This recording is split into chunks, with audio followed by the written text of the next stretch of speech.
नमस्कार दोस्तों, मेरा नाम है अतुल गिरी। मैं स्वागत करता हूं आपका आज की इस वीडियो में, जो कि हमारी बाल मनोविज्ञान की सेट नंबर 7 है।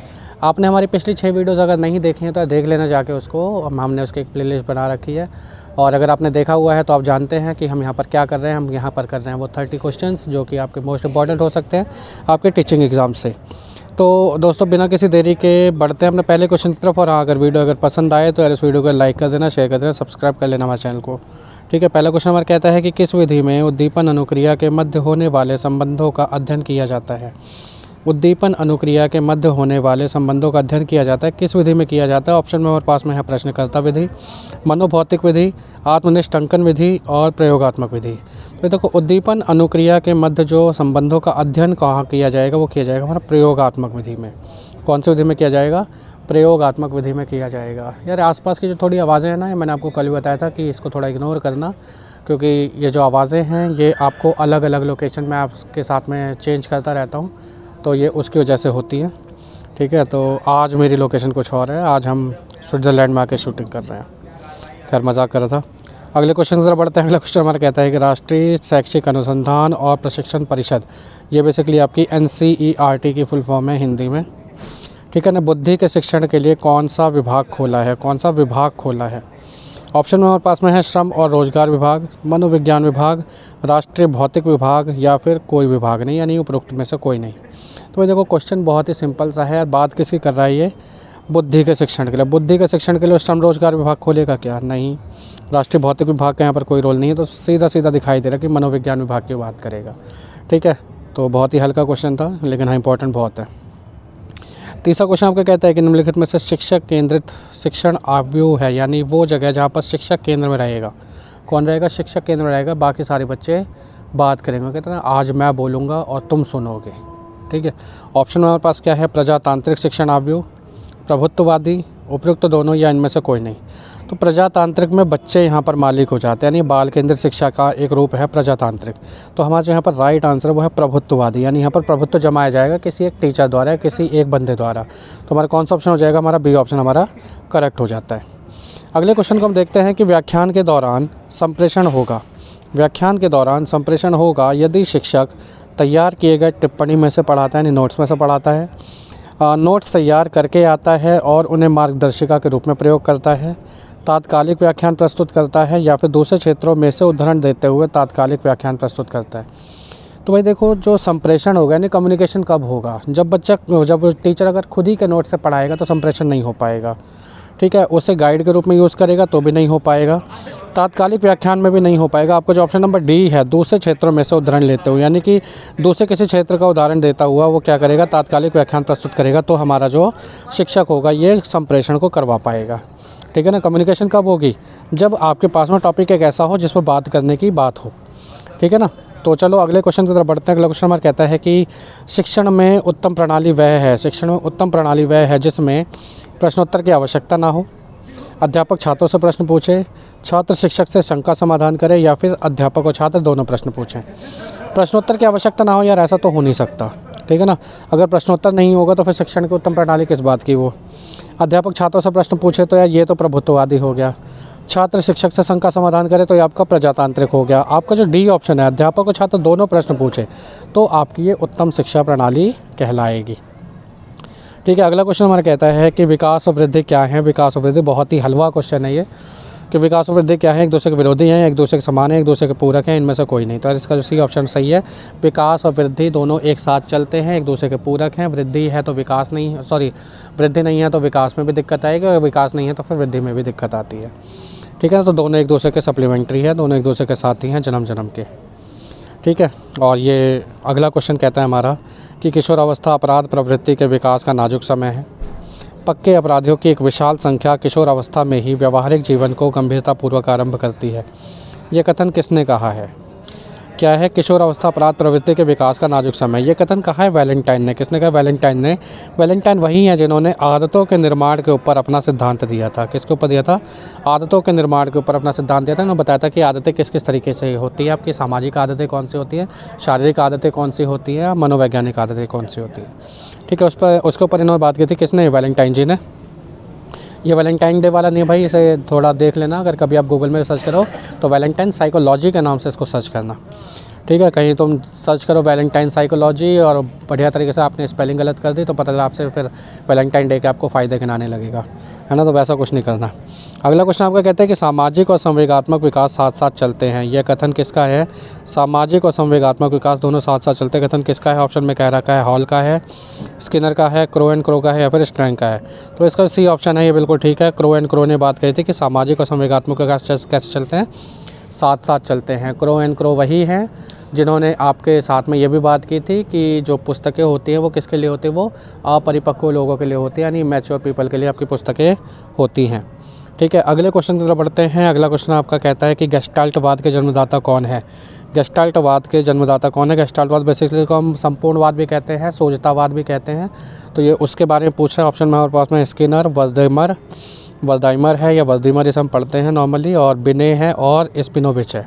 तो भाई देखो, जो गेस्टाल्टवाद थे उसके 3 मेन प्रणेता माने जाते हैं, 3 ऐसे लोग माने जाते हैं। पहला तो है वर्दीमर, ठीक है, जिसकी यहाँ पर बात की गई, कौन से ऑप्शन में? बी ऑप्शन में जिसकी आपसे बात की गई है। तो एक तो ये हो गए, दूसरे हमारे कोफका, ठीक है, और तीसरे हमारे कोहलर। कोहलर वही हैं जिन्होंने अंतर्दृष्टि का सिद्धांत दिया था, सूझ का सिद्धांत दिया था, ठीक है। तो 3 नाम आपके चलेंगे हमेशा गेस्टाल्टवाद से रिलेटेड, तो वर्दीमर आपके यहाँ पर ऑप्शन सही हो जाता है। अगला क्वेश्चन आपका कहता है कि परंपरागत संबद्धता का सिद्धांत किसने प्रतिपादित किया था? यार मैं आपको सिंपली बता दूं, परंपरागत संबद्धता का मतलब होता है क्लासिकल कंडीशनिंग। क्या होता है? क्लासिकल कंडीशनिंग या फिर प्राचीन अनुबंधन, ठीक है। क्या होता है? प्राचीन अनुबंधन। तो ये सिद्धांत किसने दिया था? अब आपके पास में सामने है बात, ये सिद्धांत दिया था आपका पावलोव ने, इवान पावलोव ने सिद्धांत दिया था, और इसमें इन्होंने कुत्ते के ऊपर प्रयोग किया था। उस कुत्ते की लार को इकट्ठा करके इन्होंने अपना प्रयोग किया था, जिसमें इन्होंने बताया था कि अगर आप चाहें तो कुत्ते की जो नेचुरल स्टिमुलस है, जो उसका जो नेचुरल रिस्पॉन्स है, आप उसको कंट्रोल कर सकते हैं एक कंट्रोल्ड इन्वायरमेंट में, ठीक है। अगला क्वेश्चन आपका कहता है, हाँ, यहाँ पर जो अल्बर्ट बंडूरा है, इन्होंने बहुत सारे सिद्धांत दिए थे, कौन सा सिद्धांत दिया था वो आप मुझे एक बार कमेंट बॉक्स में लिख के बताइएगा। अगला क्वेश्चन आपका कहता है कि रॉबर्ट एम गैने के अनुसार निम्न में से कौन सा अधिगम का प्रकार नहीं है? रॉबर्ट एम गैने ने 8 प्रकार के अधिगम बताए थे। ऑप्शन में कह रहा है अंतर्दृष्टि अधिगम, संकेत अधिगम, श्रृंखला अधिगम, या शाब्दिक साहचर्य अधिगम। तो देखा, उन 8 में से ये 3 तो थे, संकेत भी था, शाब्दिक साहचर्य भी था, श्रृंखला भी था। जो अंतर्दृष्टि अधिगम है ना, इसकी बात रॉबर्ट एम गैने नहीं करते। रॉबर्ट एम गैने कौन है? जिन्होंने हमें अधिगम के प्रकार बताए हैं, और ये काफ़ी हद तक थॉर्नडाइक से ज़्यादा थोड़े प्रभावित थे, ठीक है। तो हमारा जो ऑप्शन नंबर ए है, ये गेस्टाल्टवाद के थोड़ा सा अलग से थे, थॉर्नडाइक हमारे व्यवहारवादी थे, ठीक है। तो गेस्टाल्टवादी की बात कर रहे हैं तो वो चीज़ यहाँ पर इन्होंने नहीं थी, इन्होंने अंतर्दृष्टि अधिगम की कोई बात इन्होंने यहाँ पर नहीं कर रखी है, ठीक है। अगले क्वेश्चन की तरफ बढ़ते हैं। अगला क्वेश्चन हमारा कहता है कि शिक्षा मनोविज्ञान का केंद्र क्या है? बहुत ही सिंपल क्वेश्चन है यार। शिक्षा मनोविज्ञान का केंद्र क्या है? बालक है, शिक्षक है, शिक्षण विधि या फिर पाठ्यक्रम है? तो भाई देखो, यहाँ पर जो बालक है वो हमारा शिक्षा मनोविज्ञान का केंद्र है। शिक्षा मनोविज्ञान कह लो, राष्ट्रीय पाठ्यचर्या कह लो, शिक्षा का अधिकार कह लो, या कोई भी आपकी जो गुरुकुल मेथड कह लो, या फिर ऐसे हम कह सकते हैं आपका कि मॉन्टेसरी मेथड कह लो, खेल विधि कह लो, प्रोजेक्ट विधि कह लो, सबके बीच में कौन आएगा? सबके सेंटर में आपका बालक आएगा, ठीक है। बालक है तो शिक्षा है, बालक नहीं तो कुछ भी नहीं, ठीक है ना। अगला क्वेश्चन आपका कहता है कि एक आंतरिक मानसिक दशा जो किसी व्यवहार को आरंभ करने और बनाए रखने को प्रवृत्त करती है, उसे क्या कहते हैं? एक आंतरिक मानसिक दशा जो किसी व्यवहार को आरंभ करने और बनाए रखने को प्रस्तुत करती है, उसको क्या कहते हैं? अभिरुचि कहते हैं, या अभिधारणा कहते हैं, या अभिवृत्ति कहते हैं, या फिर अभिप्रेरणा कहते हैं? किसी व्यवहार को आरंभ करना, बनाए रखने को प्रस्तुत करेगी तो ये आपकी क्या कहलाएगी? आपकी अभिवृत्ति कहलाएगी, आपका ये एटीट्यूड कहलाएगा, ठीक है ना। अभिधारणा से इसका आपका कोई खास मतलब नहीं होता, तो आपका ऑप्शन नंबर सी यहाँ पर करेक्ट होगा। अगला क्वेश्चन आपका कहता है कि किन अवस्था में या किस अवस्था में स्वसम्मान की भावना सबसे अधिक पाई जाती है? भाई आपको अपने खुद की रिस्पेक्ट करनी है, कौन सी अवस्था में आपको रिस्पेक्ट चाहिए अपने आप की? शैशव अवस्था में? नहीं, शैशव अवस्था में तो बच्चा बहुत ज़्यादा, जो कह सकते हैं कि बहुत ही ज़्यादा स्वार्थी होता है, कि अगर इसको दूध मिलेगा तो ठीक है, हंसेगा, नहीं मिलेगा तो रो देगा, चाहे कोई भी बैठा होगा, किसी भी तरीके से होगा, ये अपना पूरा विरोध करता है, इसको जो चाहिए वो इसे खुद चाहिए। बाल्यावस्था में भी ऐसा स्वसम्मान की कोई भावना नहीं होती, है ना, कि बच्चा अपना कच्छा पकड़ के घूम रहा है क्योंकि उसका नाड़ा निकला हुआ है और उसकी नाक चू रही है, तो स्वसम्मान में तो यहाँ पर आएगा ही नहीं। यहाँ पर जो वयस्क अवस्था भी नहीं है, यहाँ पर आपका सही ऑप्शन कौन सा वो आपका है? किशोर अवस्था। किशोर अवस्था में आपको स्वसम्मान की ज़्यादा चिंता होती है, मैं अच्छा दिख रहा हूँ, मैं सही दिख रहा हूँ, मैं ठीक तरीके से बिहेव कर रहा हूँ, तो ये सब जो चीज़ें होती हैं कौन सी होती है? किशोर अवस्था होती है, ठीक है। अगला क्वेश्चन आपका कहता है कि निर्मितवाद के अनुसार निम्न में से कौन सा कथन गलत है? निर्मितवाद यानी कंस्ट्रक्टिविज्म, ये कहता है कि अधिगमकर्ता ज्ञान का सृजन स्वयं कर सकता है, या ज्ञान के हस्तांतरण का उत्तरदायित्व तो शिक्षक का है, या अधिगमकर्ता स्वयं के अधिगम में सक्रिय और उत्तरदायी होते हैं, या नवीन ज्ञान का सृजन पूर्व ज्ञान के आधार पर हो सकता है।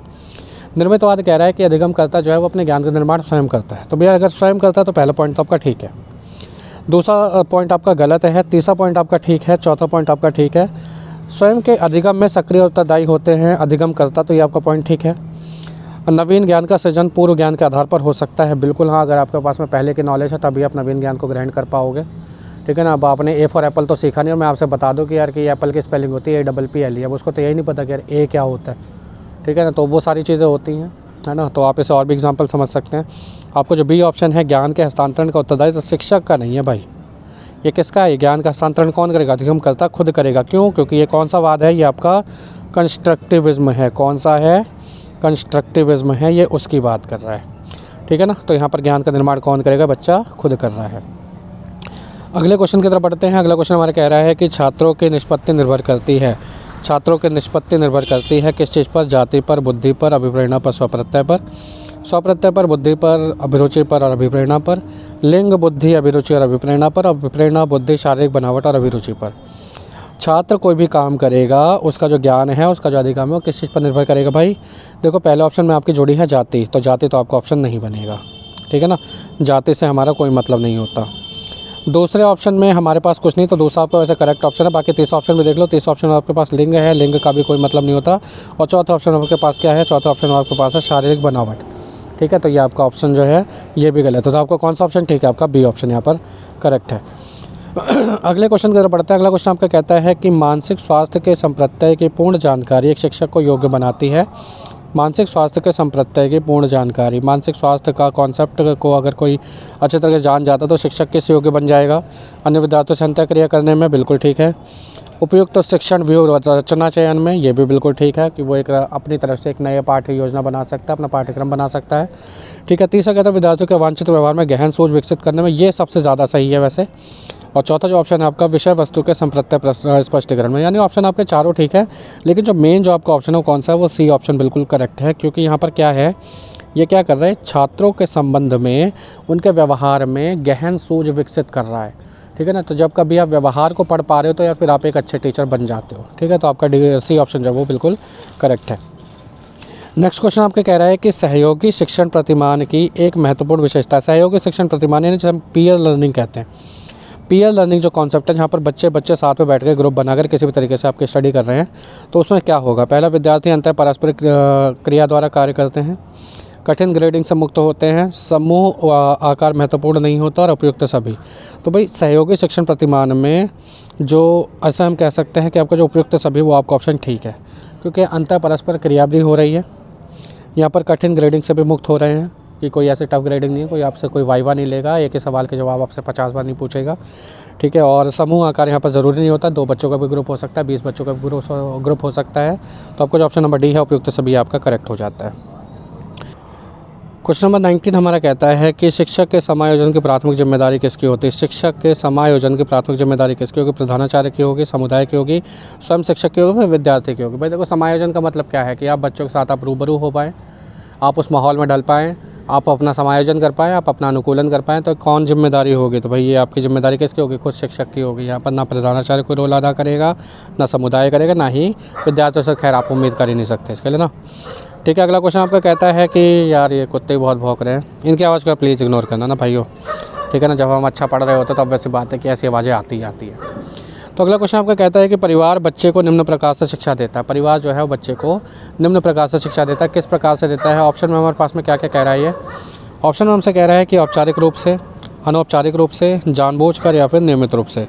परिवार बच्चे को ना अनौपचारिक शिक्षा देता है। कैसे शिक्षा देता है? अनौपचारिक शिक्षा देता है। यहाँ पर कोई स्कूल नहीं होता परिवार में, लेकिन फिर भी उसे अच्छी आदतें सिखाना, उसे बड़ों के सामने कैसा बिहेव करना है, छोटों से कैसा बिहेव करना है, फिर क्या शेयरिंग करना है, क्या केयरिंग करना है, ये सारी बातें कौन सिखा रहा है? परिवार सिखा रहा है। तो ठीक है। तो जैसा परिवार होगा वैसे बच्चा बन जाता है।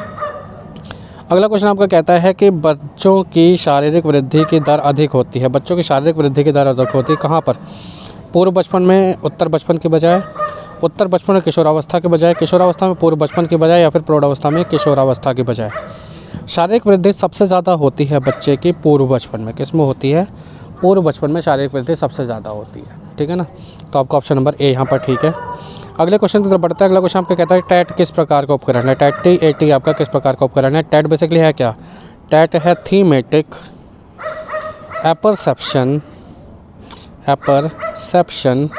टेस्ट। थीमेटिक एपरसेप्शन टेस्ट है आपका, ठीक है। इसकी रचना किसने की थी? इसकी रचना की थी मॉर्गन और मुरे ने की थी, ठीक है। ऑप्शन ए कह रहा है कि किस तरीके का है, क्या ये अवलोकनीय है, यानी क्या आप इसका अवलोकन कर सकते हैं। स्वसूचना देही है, क्या इससे आपको सूचना स्वयं मिल जाती है।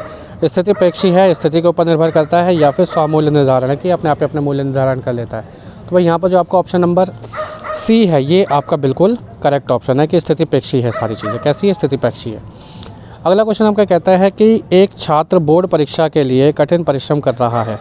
उसके पिता ने उसे अच्छे अंक आने पर मोटरसाइकिल देने का वादा किया है। इसका अर्थ क्या है? बोर्ड परीक्षा के लिए तैयारी कर रहा है, माता पिता ने उसे क्या दिया है? मोटरसाइकिल देने का वादा किया है।